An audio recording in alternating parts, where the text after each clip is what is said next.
ਸਤਿ ਸ਼੍ਰੀ ਅਕਾਲ ਸਵਾਗਤ ਹੈ ਤੁਹਾਡੇ ਸਾਰਿਆਂ ਦਾ NRI ਵਰਲਡ ਦੀ ਅੱਜ ਦੀ ਇਸ ਖਾਸ ਪੇਸ਼ਕਸ਼ ਦੇ ਵਿੱਚ ਮੈਂ ਹਾਂ ਜਸਲੀਨ ਕੌਰ। ਕੈਨੇਡਾ ਭਰ ਵਿੱਚ ਇਸ ਵੇਲੇ ਕੀ ਕੁਝ ਚੱਲ ਰਿਹਾ ਹੈ ਖਾਸ ਇਸੇ ਤੇ ਆਧਾਰਿਤ ਰਹੇਗੀ ਸਾਡੀ ਅੱਜ ਦੀ ਖਾਸ ਪੇਸ਼ਕਸ਼। ਸ਼ੁਰੂਆਤ ਕਰਾਂਗੇ ਕੈਨੇਡਾ ਵਿੱਚ ਕੋਵਿਡ-19 ਆંકੜਿਆਂ ਦੇ ਨਾਲ। ਕੈਨੇਡਾ ਵਿੱਚ ਕੋਵਿਡ-19 ਦੇ 1,04,000 ਤੋਂ ਉੱਪਰ ਕੇਸਿਸ ਹੁਣ ਤੱਕ ਕਨਫਰਮ ਕੀਤੇ ਗਏ ਨੇ ਅਤੇ 8,566 ਡੈਥਸ ਰਿਪੋਰਟ ਹੋਈਆਂ ਹਨ। ਦੱਸ ਦਈਏ ਕਿ ਕੈਨੇਡਾ ਦੇ ਵਿੱਚ ਫੈਡਰਲ ਸਰਕਾਰ ਵੱਲੋਂ ਇੰਟਰਨੈਸ਼ਨਲ ਟਰੈਵਲਰਸ ਉੱਤੇ ਲਗਾਇਆ ਗਿਆ ਬੈਨ ਹੁਣ 31 ਜੁਲਾਈ ਤੱਕ ਵਧਾ ਦਿੱਤਾ ਗਿਆ ਹੈ। ਬੀਤੇ ਦਿਨੀ ਕੈਨੇਡਾ ਦੀ chief public health officer doctor Theresa Tam ਅਤੇ deputy chief public health officer doctor Howard ਨੂੰ ਵੱਲੋਂ ਨਵੇਂ ਕੋਵਿਡ-19 ਮਾਡਲਿੰਗ ਨੰਬਰਸ ਰਿਲੀਜ਼ ਕੀਤੇ ਗਏ, ਜਿਸ ਮੁਤਾਬਕ 12 ਜੁਲਾਈ ਤੱਕ ਕੈਨੇਡਾ ਦੇ ਵਿੱਚ ਕੋਵਿਡ-19 ਦੇ 1,08,000 ਮਾਮਲੇ ਹੋ ਸਕਦੇ ਨੇ ਅਤੇ ਇਸ ਦੇ ਨਾਲ ਹੀ 8,800 ਦੇ ਕਰੀਬ ਡੈਥਸ ਵੀ ਰਿਪੋਰਟ ਹੋ ਸਕਦੀਆਂ ਹਨ। ਉਹਨਾਂ ਨੇ ਇਹ ਵੀ ਦੱਸਿਆ ਕਿ ਹੁਣ ਤੱਕ 2 ਮਿਲੀਅਨ ਤੋਂ ਉੱਪਰ ਲੋਕਾਂ ਦੀ ਟੈਸਟਿੰਗ ਕੀਤੀ ਜਾ ਚੁੱਕੀ ਹੈ, ਜਿਨ੍ਹਾਂ ਵਿੱਚੋਂ 66,000 ਦੇ ਕਰੀਬ ਕੇਸਿਸ ਰਿਕਵਰ ਕੀਤੇ ਗਏ ਨੇ। There have been 103,250 cases reported in Canada to date, including 8,522 deaths, and 64% of those with COVID-19 have now recovered.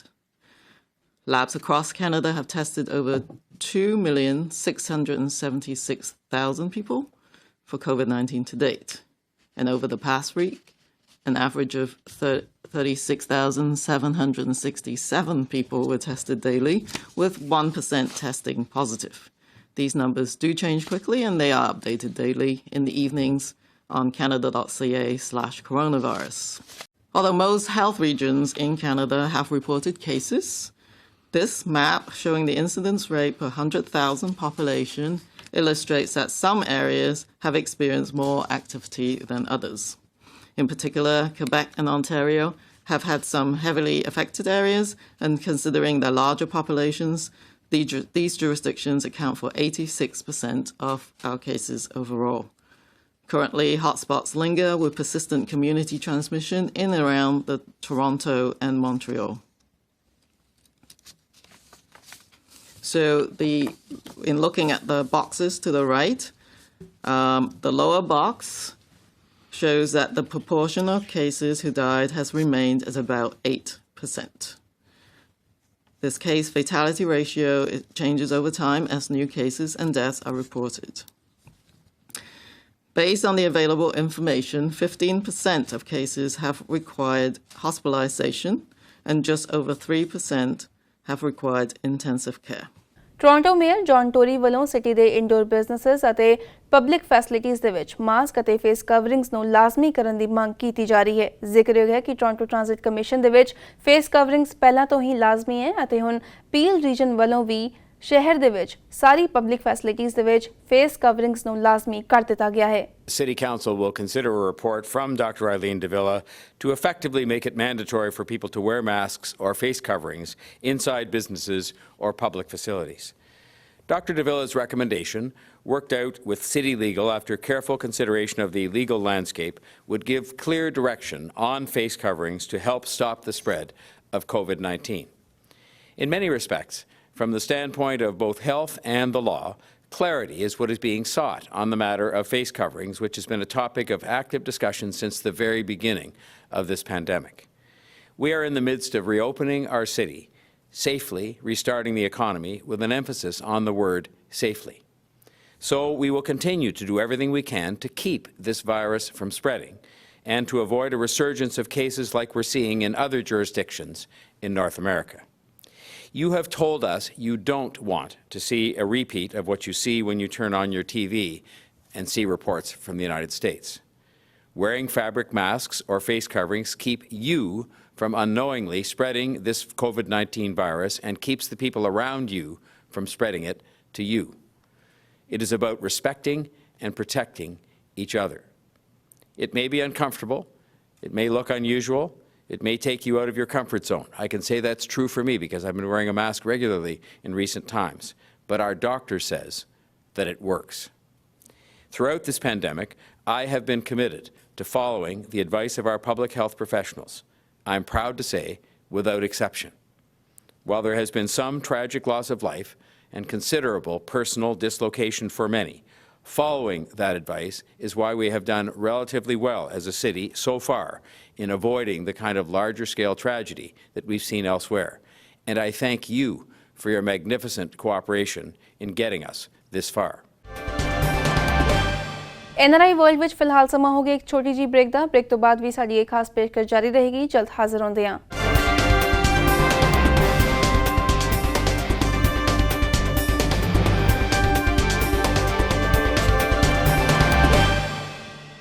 Toronto city, peel reason ਅਤੇ ਨਾਇਗਰਾ ਰੀਜਨ ਸਣੇ ਵੱਖ-ਵੱਖ ਸਿਟੀ ਗਵਰਨਮੈਂਟਸ ਵੱਲੋਂ ਆਪਣੇ ਸ਼ਹਿਰਾਂ ਦੇ ਵਿੱਚ ਫੇਸ ਕਵਰਿੰਗਸ ਨੂੰ ਲਾਜ਼ਮੀ ਕਰਨ ਉੱਤੇ ਵਿਚਾਰ ਕੀਤਾ ਜਾ ਰਿਹਾ ਹੈ।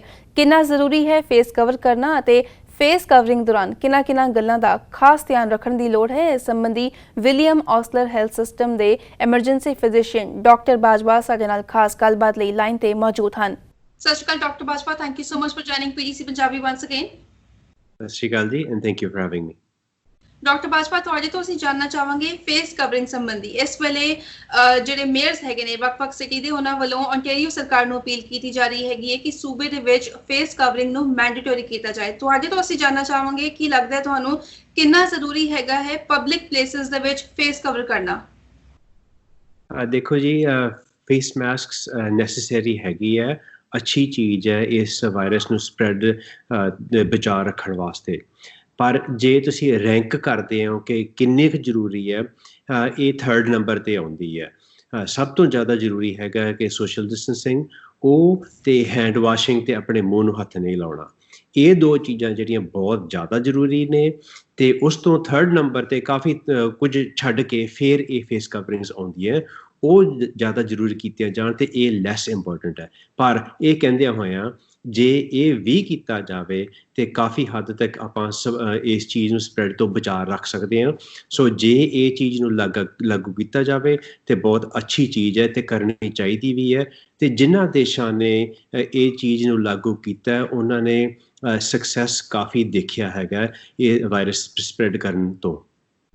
ਜੀ, ਔਰ ਅਸੀਂ ਦੇਖ ਰਹੇ ਹਾਂ ਕਿ ontario ਸਰਕਾਰ ਵੱਲੋਂ ਫੇਸ ਮਾਸਕ ਜਿਹੜੇ ਹੈਗੇ ਮੈਂਡੇਟਰੀ ਕਰਨ ਉੱਤੇ ਵਿਚਾਰ ਚਰਚਾ ਨਹੀਂ ਕੀਤੀ ਜਾ ਰਹੀ। ਬੇਸਿਕਲੀ ਉਹਨਾਂ ਦਾ ਕਹਿਣਾ ਹੈਗਾ ਕਿ ਫੇਸ ਮਾਸਕ ਨੂੰ ਮੈਂਡੇਟਰੀ ਕਰਨਾ ਉਹ ਠੀਕ ਨਹੀਂ ਸਮਝਦੇ, ਕਿਉਂਕਿ ਸ਼ਾਇਦ ਕੁਝ ਲੋਕ ਕੰਫਰਟੇਬਲ ਨਹੀਂ ਹੁੰਦੇ ਫੇਸ ਕਵਰ ਕਰਕੇ। ਪਰ ਜਿਹੜੇ ਵੱਖ-ਵੱਖ ਸਿਟੀ ਦੇ ਮੇਅਰਸ ਹੈਗੇ ਨੇ ਉਹਨਾਂ ਵੱਲੋਂ ਇੱਕ ਮੀਟਿੰਗ ਕੀਤੀ ਗਈ, ਜਿਸ ਤੋਂ ਬਾਅਦ ਉਹਨਾਂ ਵੱਲੋਂ ਜੋ ਹੈ ਸਰਕਾਰ ਨੂੰ ਬਾਰ-ਬਾਰ ਅਪੀਲ ਕੀਤੀ ਜਾ ਰਹੀ ਹੈਗੀ ਹੈ। ਤੁਸੀਂ ਇਸ ਗੱਲ ਉੱਤੇ ਕਿੰਨਾ ਸਹਿਮਤ ਹੈਗੇ ਹੋ? ਇਹ ਗੱਲ ਕੁਝ ਦਿਨ ਪਹਿਲਾਂ ਸਾਰੇ ਟੋਰਾਂਟੋ ਦੇ ਜਿਹੜੇ ਬਾਰਡਰ ਲੱਗਦੇ ਸਿਟੀਜ਼ ਉਹਨਾਂ ਦੇ ਮੇਅਰਸ ਨੇ ਸਰਕਾਰ ਨੂੰ ਆਖਿਆ ਸੀ ਕਿ ਕਰੋ, ਇਹ ਬਹੁਤ ਜ਼ਰੂਰੀ ਚੀਜ਼ ਹੈ। ਅਤੇ ontario ਗਵਰਨਮੈਂਟ ਨੇ ਕਹਿ ਤਾ ਨਹੀਂ, ਹਜੇ ਨਹੀਂ ਜ਼ਰੂਰਤ। ਸੋ ਉਸ ਤੋਂ ਬਾਅਦ ਅੱਜ ਹੀ ਅਨਾਊਂਸ ਹੋਇਆ ਕਿ ਪੀਲ ਰੀਜਨ ਦੇ ਵਿੱਚ ਬਰੈਂਪਟਨ, ਮਿਸਿਸਾਗਾ ਅਤੇ ਕੈਲਗਨ ਵਾਲਿਆਂ ਨੇ ਉਹਨਾਂ ਦੀ ਇਜਾਜ਼ਤ ਤੋਂ ਬਿਨਾਂ ਹੀ ਸ਼ੁਰੂ ਕਰਨਾ, ਹਜੇ ਮੈਂਡੇਟਰੀ ਕੀਤਾ ਨਹੀਂ ਪਰ ਇਹ ਕਰਨ ਵਾਲਾ ਲੱਗੇ ਹੋਏ ਹੈ। ਅਤੇ ਇਕੱਲਾ ਇਹ ਨਹੀਂ ਹੈਗਾ ਕਿ ਗਵਰਨਮੈਂਟ ਨੇ ਇਹ ਆਖਿਆ ਕਿ ਲੋਕਾਂ ਨੂੰ ਅਨਕੰਫਰਟੇਬਲ ਹੈ, ਉਹ ਤਾਂ ਬਹੁਤ ਮਾਈਨਰ ਜਿਹੀ ਗੱਲ ਹੈ। ਲਾਅ ਪਾਸ ਕਰਨਾ ਬਹੁਤ ਹੀ ਈਜ਼ੀ ਚੀਜ਼ ਹੈ, ਉਹ ਤਾਂ ਸਿਰਫ ਸਾਈਨ ਹੀ ਕਰਨਾ ਹੈਗਾ। ਪਰ ਗੱਲ ਇਹ ਹੈ ਕਿ ਇੱਕ ਵਾਰ ਜੇ ਤੁਸੀਂ ਪਾਸ ਕਰ ਦਿਓ ਅਤੇ ਫਿਰ ਇਨਫੋਰਸਮੈਂਟ ਕਿਵੇਂ ਕਰੋਗੇ, ਕਿ ਉਹ ਵੀ ਵੱਡੀ ਜ਼ਰੂਰੀ ਚੀਜ਼ ਹੈ ਨਾ, ਇਨਫੋਰਸ ਕਰਨਾ। ਸੋ ਇਸ ਕਰਕੇ ਕੀ ਤੁਸੀਂ ਪੁਲਿਸ ਆਫਿਸਰ ਨੂੰ ਇਹ ਆਖੋਗੇ ਕਿ ਤੁਸੀਂ ਆਪਣੇ ਟਿਕਟ ਡਿਊਟੀ ਤੋਂ ਚੋਰਾਂ ਨੂੰ ਫੜਨੋਂ ਬੰਦ ਕਰ ਦਿਓ ਅਤੇ ਇੱਧਰਲੇ ਪਾਸੇ ਸ਼ੁਰੂ ਹੋ ਜਾਓ, ਜਾਂ ਫਿਰ ਤੁਸੀਂ ਕੀ ਆਖੋਗੇ ਕਿ ਤੁਸੀਂ ਬਾਈਲਾ ਆਫਿਸਰਸ ਨੂੰ ਉਹਨਾਂ ਨੂੰ ਆਖੋਗੇ ਤੁਸੀਂ ਸਾਰੇ ਆਪਣੇ ਕੰਮ ਛੱਡ ਕੇ ਇੱਧਰਲੇ ਪਾਸੇ ਲੱਗ ਜਾਓ, ਕਿਉਂਕਿ ਉਹ ਵੀ ਇਨਫ ਨਹੀਂ ਇਹਨਾਂ ਨੂੰ ਹੈਗੇ। ਸੋ ਇਹ ਵੀ ਉਹਨਾਂ ਸਰਕਾਰ ਨੂੰ ਸੋਚਣਾ ਪੈਂਦਾ ਹੈ ਕਿ ਇਹ ਗੱਲ ਜੇ ਅਸੀਂ ਪਾਸ ਕਰ ਵੀ ਦਿੱਤਾ ਤਾਂ ਇਸ ਚੀਜ਼ ਨੂੰ ਇਨਫੋਰਸ ਕਿਵੇਂ ਕਰਾਂਗੇ। ਦੂਜੀ ਗੱਲ ਇਹ ਹੈ ਕਿ ਪਬਲਿਕ ਨੂੰ ਟਰਸਟ ਦੀ ਵੀ ਬਹੁਤ ਜ਼ਰੂਰਤ ਹੈਗੀ ਹੈ ਕਿ ਜੇ ਇਹਨਾਂ ਨੇ ਕਹਿ ਦਿੱਤਾ ontario ਗਵਰਨਮੈਂਟ ਨੇ ਇਹ ਕੰਮ ਕਰਨਾ ਹੈ, ਅਤੇ ਇਹਨਾਂ ਨੂੰ ਸਾਰੇ ਸੂਬੇ 'ਤੇ ਕਰਨਾ ਪੈਣਾ। ਅਤੇ ਜਿਹੜੇ ਇਲਾਕਿਆਂ 'ਤੇ ਟੋਰਾਂਟੋ ਅਤੇ ਪੀਲ ਰੀਜਨ ਤੋਂ ਇਲਾਵਾ ਜਿੱਥੇ ਬਹੁਤ ਹੀ ਘੱਟ ਕੇਸਿਸ ਹੈ, ਜੇ ਉੱਥੇ ਵੀ ਉਹਨਾਂ ਨੇ ਲਾਗੂ ਕਰ ਦਿੱਤਾ, ਉੱਥੋਂ ਦੇ ਲੋਕ ਕਹਿਣਗੇ ਇੱਥੇ ਤਾਂ ਕੇਸਿਸ ਹੈ ਹੀ ਨਹੀਂ ਹੈਗੇ ਸਾਡੇ 'ਤੇ, ਤੁਸੀਂ ਇਹ ਜ਼ਬਰਦਸਤੀ ਕਿਉਂ ਕਰ ਰਹੇ ਹੈਗੇ ਆ। ਅਤੇ ਪਬਲਿਕ ਨੂੰ ਟਰਸਟ ਦੀ ਵੀ ਬਹੁਤ ਜ਼ਰੂਰਤ ਹੈਗੀ ਹੈ। ਉਹੀ ਸ਼ੇਰ ਵਾਲੀ ਗੱਲ ਹੈ ਕਿ ਜੇ ਤੁਸੀਂ ਕਹੀ ਜਾਓ ਕਿ ਸ਼ੇਰ ਆ ਗਿਆ ਅਤੇ ਜਦੋਂ ਵਾਕਿਆ ਹੀ ਸ਼ੇਰ ਆਇਆ, ਜਦੋਂ ਸੈਕਿੰਡ ਵੇਵ ਆਇਆ, ਉਹਨਾਂ ਲੋਕਾਂ ਨੇ ਫਿਰ ਟਰਸਟ ਹੀ ਨਹੀਂ ਕਰਨਾ ਹੈਗਾ। ਤੁਸੀਂ ਉਦੋਂ ਵੀ ਕਹਿੰਦੇ ਸੀਗੇ ਅਤੇ ਉਦੋਂ ਕੁਛ ਨਹੀਂ ਹੋਇਆ। ਸੋ ਇਸ ਕਰਕੇ ਟਰਸਟ ਵੀ ਇੱਕ ਬਹੁਤ ਵੱਡੀ ਗੱਲ ਹੈ, ਜਿਸ ਕਰਕੇ ਇਹ ਸਾਰੀਆਂ ਚੀਜ਼ਾਂ ਸਰਕਾਰ ਨੂੰ ਸੋਚਣਾ ਪੈਂਦਾ। ਅਤੇ ਇੱਕ ਹੋਰ ਆਲਟਰਨੇਟਿਵ ਹੈਗਾ ਕਿ ਜੇ ਤੁਸੀਂ ਇਸ ਵੇਲੇ ਭਾਵੇਂ ਤੁਸੀਂ ਮੈਂਡੇਟ ਨਾ ਕਰੋ, ਲਾਅ ਨਾ ਬਣਾਓ, ਇਸ ਤਰ੍ਹਾਂ ਕਰੋ ਅਤੇ ਤੁਸੀਂ ਉਹਨਾਂ ਨੂੰ ਸਟਰੋਂਗ ਸੁਜੈਸਸ਼ਨ, ਸਟਰੋਂਗ ਰੈਕਮੈਂਡੇਸ਼ਨ ਸਾਰੀ ਪਬਲਿਕ ਨੂੰ ਕਰ ਦਿਓ। ਅਸੀਂ ਸਟਰੋਂਗਲੀ ਸੁਜੈਸਟ ਕਰਦੇ ਹਾਂ ਸਾਰੇ ਜਾਣੇ ਤੁਸੀਂ ਮਾਸਕ ਲਾ ਕੇ ਰੱਖੋ, ਤੇ ਫ੍ਰੀ ਵੰਡਣੇ ਸ਼ੁਰੂ ਕਰ ਦਿਓ। ਬੱਸਿਸ ਦੇ ਵਿੱਚ, ਪਬਲਿਕ ਦੇ ਵਿੱਚ, ਜਿੱਥੇ ਵੀ ਤੁਸੀਂ ਜਦੋਂ ਪਬਲਿਕ ਨੂੰ ਤੁਸੀਂ ਮਿਲਦੇ ਹੋ, ਤੁਸੀਂ ਫ੍ਰੀ ਵੰਡਣਾ ਸ਼ੁਰੂ ਕਰ ਦਿਓ। ਹੌਲੀ ਹੌਲੀ ਲੋਕਾਂ ਨੂੰ ਆਦਤ ਪੈ ਜਾਏਗੀ, ਲੋਕ ਟਰਸਟ ਕਰਨ ਲੱਗ ਪੈਣਗੇ, ਤੇ ਜਦੋਂ ਕੁਝ ਮਹੀਨਿਆਂ ਤੱਕ ਦੁਬਾਰਾ ਇਹ ਕੇਸਿਸ ਆਉਣ ਲੱਗ ਪਏ ਤੇ ਉਦੋਂ ਲੋਕ ਤੁਹਾਨੂੰ ਟਰਸਟ ਵੀ ਕਰਨ ਲੱਗੇ, ਤੇ ਉਦੋਂ ਆਦਤ ਵੀ ਪੈ ਜਾਏਗੀ ਲੋਕਾਂ ਨੂੰ ਇਹ ਚੀਜ਼ ਕਰਨ ਦੀ, ਤੇ ਉਦੋਂ ਜਦੋਂ ਲੋੜ ਪੈਗੀ ਉਦੋਂ ਇਫੈਕਟਿਵ ਜ਼ਿਆਦਾ ਹੋਏਗਾ। ਜੀ, ਔਰ ਜੇ ਅਸੀਂ ਹੁਣ ਕਰੰਟ ਸਿਚੁਏਸ਼ਨ ਦੀ ਗੱਲ ਕਰੀਏ ਤੇ ਜੇ ਅਸੀਂ ਬਾਹਰ ਜਾਂਦੇ ਹਾਂ ਤੇ ਅਸੀਂ ਦੇਖਦੇ ਹਾਂ ਕਿ ਮੋਸਟਲੀ ਲੋਕਾਂ ਨੇ ਮਾਸਕ ਨਹੀਂ ਲਗਾਇਆ ਹੋਇਆ, ਫੇਸ ਕਵਰ ਨਹੀਂ ਕੀਤਾ ਹੋਇਆ, ਲੇਕਿਨ ਕਾਫੀ ਲੋਕਾਂ ਦਾ ਇਹ ਵੀ ਕਹਿਣਾ ਹੈਗਾ ਕਿ ਬਿਕੋਜ਼ ਦੇ do not feel comfortable, and ਇਹ ਵੀ ਲੋਕਾਂ ਦਾ ਕਹਿਣਾ ਹੈਗਾ ਕਿ ਉਹਨਾਂ ਨੂੰ ਬਰੀਥਿੰਗ ਦੇ ਵਿੱਚ ਵੀ ਪ੍ਰੋਬਲਮ ਹੁੰਦੀ ਹੈ। ਤੁਸੀਂ ਕਿਸ ਤਰ੍ਹਾਂ ਦੀ ਐਕਸੈਪਸ਼ਨਸ ਰეკਮੈਂਡ ਕਰਦੇ ਹੋ ਉਹਨਾਂ ਲੋਕਾਂ ਲਈ ਜਿਹੜੇ ਫੇਸ ਮਾਸਕ ਜਿਹੜੇ ਹੈਗੇ ਨੇ ਉਹ ਨਹੀਂ ਪਾ ਸਕਦੇ? ਕੁਝ ਲੋਕ ਹੈਗੇ ਜਿਨ੍ਹਾਂ ਨੂੰ ਵਾਕਈ ਇਹ ਪ੍ਰੋਬਲਮ ਹੈਗੀ ਹੈ, ਖਾਸ ਕਰਕੇ ਜਿਹੜੇ ਸਮੋਕਰਸ ਹੈ, ਜਿਨ੍ਹਾਂ ਨੂੰ ਲੰਗ ਡਿਜ਼ੀਜ਼ ਹੈਗੀ ਹੈ, ਉਹਨਾਂ ਵਾਸਤੇ ਹਾਂ ਜ਼ਰੂਰਤ ਵੀ ਪੈ ਸਕਦੀ ਹੈ ਕਿ ਉਹਨਾਂ ਨੂੰ ਬਰੀਥਿੰਗ ਔਖੀ ਹੈਗੀ ਹੈ, ਪਰ ਉਹ ਬਹੁਤ ਘੱਟ ਲੋਕ ਨੇ। ਪਰਸੈਂਟੇਜ ਵੱਲੋਂ ਦੇਖਿਆ ਜਾਵੇ ਤਾਂ ਬਹੁਤ ਗਿਣਤੀ ਦੇ ਵਿੱਚ ਘੱਟ ਹੈ। ਜਿਹੜੇ ਬਾਕੀ ਲੋਕ ਕਹਿੰਦੇ ਹੈਗੇ ਕਿ ਸਾਨੂੰ ਇਹ ਤੰਗੀ ਆਉਂਦੀ ਹੈਗੀ ਹੈ, ਹਾਂ ਹੋਏਗੀ, ਮਾੜੀ ਮੋਟੀ ਤੰਗੀ ਹੋਏਗੀ, ਪਰ ਜੇ ਤੁਸੀਂ ਆਪਣੇ ਆਪ ਦਾ ਬਚਾਅ ਰੱਖਣਾ ਹੈ ਤੇ ਇਹ ਤੰਗੀ ਥੋੜ੍ਹੀ ਸਹਿਣੀ ਵੀ ਪਏਗੀ ਤੁਹਾਨੂੰ। ਦੂਜੀ ਇਹ ਵੀ ਕਹਿਣਾ ਚਾਹੁੰਦਾ ਗਾ ਕਿ ਜੇ ਤੁਸੀਂ ਮਾਸਕ ਪਾਓ ਤੇ ਇਹ ਨਹੀਂ ਹੈਗਾ ਕਿ ਜ਼ਿਆਦਾ ਤੁਸੀਂ ਆਪਣੇ ਆਪ ਨੂੰ ਬਚਾ ਰਹੇ ਹੋ। ਆਪਣੇ ਆਪ ਨੂੰ ਬਚਾਉਣ ਰੱਖਣ ਵਾਸਤੇ ਮਾਸਕ ਇੰਨੇ ਇਫੈਕਟਿਵ ਨਹੀਂ ਹੈਗੇ, ਕਾਮਯਾਬ ਨਹੀਂ ਹੈਗੇ।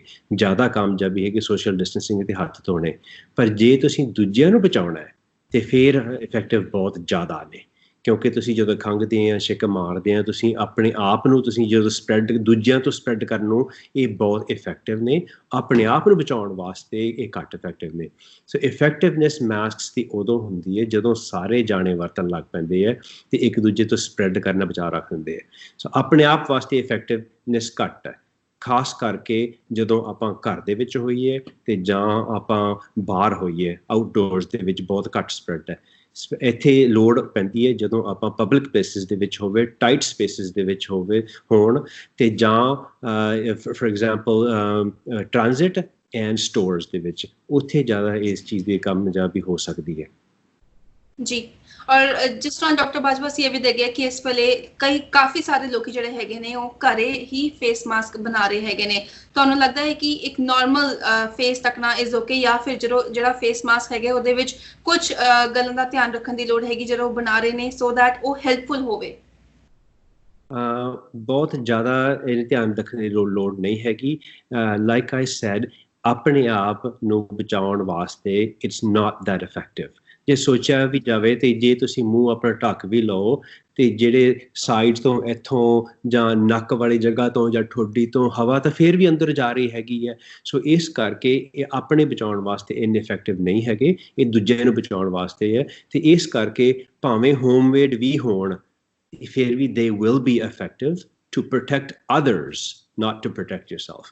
ਪਰ ਇਹ ਹੈ ਕਿ ਇਸ ਚੀਜ਼ ਨੂੰ ਐਜ਼ ਏ ਸੋਸ਼ਲ ਨੋਰਮ ਬਣਾ ਲੈਣਾ ਚਾਹੀਦਾ ਆਪਾਂ ਨੂੰ ਕਿ ਸਿਰਫ ਆਪਣੇ ਆਪ ਨੂੰ ਨਹੀਂ ਬਚਾ ਰੱਖਣਾ, you have to protect others as well. So ਇਹ ਆਪਣੇ ਕਲਚਰ ਦੇ ਵਿੱਚ, ਕਰੰਟ ਕਲਚਰ ਦੇ ਵਿੱਚ ਆ ਜਾਣਾ ਚਾਹੀਦਾ ਹੈ ਕਿ ਤੂੰ ਮੈਨੂੰ ਬਚਾ ਤੇ ਮੈਂ ਤੈਨੂੰ ਬਚਾਉਂਦਾ। ਜੀ ਬਿਲਕੁਲ। ਅਸੀਂ ਦੇਖ ਰਹੇ ਹਾਂ ਕਿ ਇਸ ਵੇਲੇ ਕੈਨੇਡਾ ਦੇ ਵਿੱਚ ਜਿਹੜੇ COVID-19 ਕੇਸਿਸ ਹੈਗੇ ਨੇ ਉਹ ਘਟ ਰਹੇ ਨੇ, ਔਰ ਜੇ ਖਾਸ ਕਰਕੇ ਓਨਟਾਰੀਓ ਦੀ ਗੱਲ ਕਰੀਏ ਤੇ ਓਨਟਾਰੀਓ ਦੇ ਵਿੱਚ ਨੰਬਰਸ ਡਿਕਲਾਈਨ ਹੋ ਰਹੇ ਨੇ। ਤੁਹਾਡਾ ਇਸ ਉੱਤੇ ਕੀ ਓਪੀਨੀਅਨ ਹੈਗਾ ਹੁਣ? ਸਹੀ ਗੱਲ ਹੈ। A few months ago, March, April, even May ਦੇ ਵਿੱਚ ਬਹੁਤ ਜ਼ਿਆਦਾ ਕੇਸਿਸ ਆ ਰਹੇ ਸੀਗੇ। ਫੋਰ ਐਗਜ਼ਾਮਪਲ, ਜੇ ਤੁਸੀਂ ਸੋਚੋ ਤੇ hospitalisation at any time Ontario ਦੇ ਵਿੱਚ 1000 ਮਰੀਜ਼ ਸੀਗੇ ਜਿਹੜੇ ਕੋਵਿਡ ਦੇ ਨਾਲ ਉਹ ਦਾਖਲ ਹੋਏ ਸੀਗੇ ਹਸਪੀਟਲ ਦੇ ਵਿੱਚ। ਇਸ ਵੇਲੇ 150-200 ਹੈ। ਸੋ ਆਲਮੋਸਟ ਸਮਝ ਲਓ ਕਿ 80-90% ਘਟ ਗਿਆ ਹੋਇਆ। ਇਹ ਉਮੀਦ ਹੈ ਕਿ ਕੁਝ ਹਫ਼ਤਿਆਂ ਦੇ ਵਿੱਚ ਇਹ ਵਾਲਾ ਫਰਸਟ ਵੇਵ ਕੋਵਿਡ ਦਾ ਇਹ ਖਤਮ ਹੋ ਜਾਏਗਾ। ਜੀ ਤੁਹਾਨੂੰ ਲੱਗਦਾ ਹੈ ਕਿ ਲੁਕਿੰਗ ਐਟ ਦ ਨੰਬਰਸ ਨਾਓ ਕਿ ਸੈਕੰਡ ਵੇਵ ਕੈਨੇਡਾ ਦੇ ਵਿੱਚ ਆ ਸਕਦੀ ਹੈ? ਕਾਫੀ ਹੱਦ ਤੱਕ ਚਾਂਸਸ ਹੈਗੇ ਹੈ ਕਿ ਕੈਨੇਡਾ, ਓਨਟਾਰੀਓ ਤੇ ਸਾਰੀ ਦੁਨੀਆ ਦੇ ਵਿੱਚ ਸੈਕੰਡ ਵੇਵ ਆਏਗੀ। When it will come, question no one else knows the answer, ਪਰ ਉਮੀਦ ਹੈ ਕਿ ਫਾਲ ਦੇ ਵਿੱਚ ਮੇਬੀ ਅਕਤੂਬਰ, ਨਵੰਬਰ, ਦਸੰਬਰ ਇਹਨਾਂ ਮਹੀਨਿਆਂ ਦੇ ਵਿੱਚ ਸੈਕੰਡ ਵੇਵ ਆਏਗੀ ਕੈਨੇਡਾ ਦੇ ਵਿੱਚ। ਤੇ ਉਦੋਂ ਤਾਂ ਹੀ ਤਾਂ ਇਹ ਜੇ ਅੱਛੀ ਚੀਜ਼ ਅਪਣਾਇਆ ਜਾਵੇ ਇਸ ਵੇਲੇ ਮਾਸਕਸ ਦਾ ਤੇ ਦੂਜੀ ਚੀਜ਼ ਹੈਂਡ ਵਾਸ਼ਿੰਗ, ਸੋਸ਼ਲ ਡਿਸਟੈਂਸਿੰਗ, ਇਹ ਚੀਜ਼ਾਂ ਜੇ ਆਪਣੇ ਕਲਚਰ ਦੇ ਵਿੱਚ ਅਸੀਂ ਅਪਣਾ ਸਕਦੇ ਹਾਂ ਤੇ ਉਦੋਂ ਸਾਨੂੰ ਬਹੁਤ ਜ਼ਿਆਦਾ ਫਾਇਦਾ ਹੋਏਗਾ। ਜਿਵੇਂ ਬਾਕੀ ਈਸਟਰਨ ਏਸ਼ੀਆ ਦੇ ਵਿੱਚ ਉਹਨਾਂ ਨੇ ਇਸ ਚੀਜ਼ ਦਾ ਫਾਇਦਾ ਦੇਖਿਆ, ਸਪਰੈਡ ਉੱਥੇ ਬਹੁਤ ਘੱਟ ਹੈ ਕਿਉਂਕਿ ਉੱਥੇ ਦੇ ਕਲਚਰ ਦੇ ਵਿੱਚ ਇਹ ਚੀਜ਼ ਆਮ ਹੀ ਮੰਨੀ ਜਾਂਦੀ ਹੈ। ਇਨਫੈਕਟ ਉੱਥੋਂ ਵਾਲੇ ਲੋਕ ਨੇ ਜੇ ਤੁਸੀਂ ਬਾਹਰ ਜਾਓ ਵੀ ਬਿਨਾਂ ਮਾਸਕ ਤੋਂ ਤੇ ਬੜੀ ਕੌੜੀ ਜਿਹੀ ਅੱਖ ਨਾਲ ਤੁਹਾਨੂੰ ਦੇਖਦੇ ਹੈ ਕਿ ਤੂੰ ਕਿਵੇਂ ਨਹੀਂ ਅੱਜ ਮਾਸਕ ਲਾਇਆ ਹੈਗਾ। ਉਹ ਵਾਲਾ ਕਲਚਰ ਹਜੇ ਤੱਕ ਸਾਡੇ ਨਹੀਂ ਆਇਆ ਹੈਗਾ।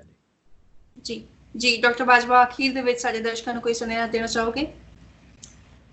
ਹਾਂਜੀ, ਜਸਟ ਬੀ ਕੇਅਰਫੁਲ ਬਿਕਾਜ਼ ਇਹ ਫਰਸਟ ਵੇਵ ਦੇ ਵਿੱਚ ਜੋ ਅਸੀਂ ਆਦਤਾਂ ਸਿੱਖੀਆਂ ਹੋਈਆਂ social distancing and hand washing, ਇਹ ਆਪਾਂ ਭੁੱਲ ਨਾ ਜਾਈਏ ਕਿਉਂਕਿ ਜੇ ਕਰੋਨਾ ਵਾਇਰਸ ਸਮਝੋ ਨਹੀਂ ਵੀ ਆਇਆ ਤੇ ਇਹ ਦੂਜੇ ਬਿਮਾਰੀਆਂ ਦੇ ਵਿੱਚ ਵੀ ਬਹੁਤ ਸਾਨੂੰ ਫਾਇਦਾ ਕਰਦੀ ਹੈ, for example influenza and other ਵਾਇਰਸਿਸ।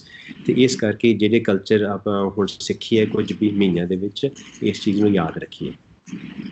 ਜੀ ਡਾਕਟਰ ਬਾਜਵਾ, ਬਹੁਤ ਬਹੁਤ ਧੰਨਵਾਦ ਤੁਹਾਡਾ ਸਾਡੇ ਨਾਲ ਜੁੜਨ ਦੇ ਲਈ ਅਤੇ ਸਾਰੀ ਜਾਣਕਾਰੀ ਸਾਡੇ ਨਾਲ ਸਾਡੇ ਦਰਸ਼ਕਾਂ ਦੇ ਨਾਲ ਸਾਂਝੀ ਕਰਨ ਲਈ। Thank you and please stay safe. Thank you. ਸਤਿ ਸ਼੍ਰੀ ਅਕਾਲ। ਸਤਿ ਸ਼੍ਰੀ ਅਕਾਲ। ਅਕਾਲੀ ਦਲ ਦੇ ਨਵੇਂ ਪ੍ਰਧਾਨ ਬਣਨ ਦੀ ਖੁਸ਼ੀ ਦੇ ਵਿੱਚ ਸਰੀ ਦੇ ਵਿੱਚ ਇੱਕ ਵੀਡੀਓ ਕਾਨਫਰੰਸ ਆਯੋਜਿਤ ਕੀਤੀ ਗਈ ਜਿਸ ਵਿੱਚ ਪਰਮਬੰਸ ਸਿੰਘ ਰੋਮਾਣਾ, ਪ੍ਰਧਾਨ ਯੂਥ ਅਕਾਲੀ ਦਲ ਨੇ ਸੰਬੋਧਨ ਕੀਤਾ। ਇਸ ਵਿੱਚ ਸਤਵੀਰ ਸਿੰਘ ਸੱਤਾ ਜੰਗ, ਗੁਰਚਰਨ ਸਿੰਘ ਖੱਖ, ਰਾਣਾ ਕੁਲਤਮ ਅਤੇ ਜਗਜੀਤ ਸਿੰਘ ਸੰਧਰ ਨੇ ਸੰਬੋਧਨ ਕੀਤਾ। ਜ਼ਿਕਰਯੋਗ ਹੈ ਕਿ ਯੂਥ ਅਕਾਲੀ ਦਲ ਦੇ ਵਰਕਰਾਂ ਨੇ ਵੱਡੀ ਗਿਣਤੀ ਵਿੱਚ ਇਸ ਵੀਡੀਓ ਕਾਨਫਰੰਸ ਵਿੱਚ ਹਾਜ਼ਰੀ ਭਰੀ। ਸੋ NRI ਵਰਲਡ ਵਿੱਚ ਐਸੀ ਸਾਡੀ ਅੱਜ ਦੀ ਖਾਸ ਪੇਸ਼ਕਸ਼। ਜੇ ਤੁਸੀਂ ਆਪਣਾ ਕੋਈ ਵਿਚਾਰ ਸਾਡੇ ਨਾਲ ਸਾਂਝਾ ਕਰਨਾ ਚਾਹੁੰਦੇ ਹੋ ਤੇ ਸਾਨੂੰ ਲਿਖ ਕੇ ਭੇਜੋ feedback@ptcnetwork.com ਤੇ। ਫਿਲਹਾਲ ਮੈਨੂੰ ਦਿਓ ਇਜਾਜ਼ਤ ਅਤੇ ਦੇਸ਼ ਦੁਨੀਆ ਦੀਆਂ ਤਾਜ਼ਾ ਖਬਰਾਂ ਲਈ ਤੁਸੀਂ ਵੇਖਦੇ ਰਹੋ PTC ਨਿਊਜ਼।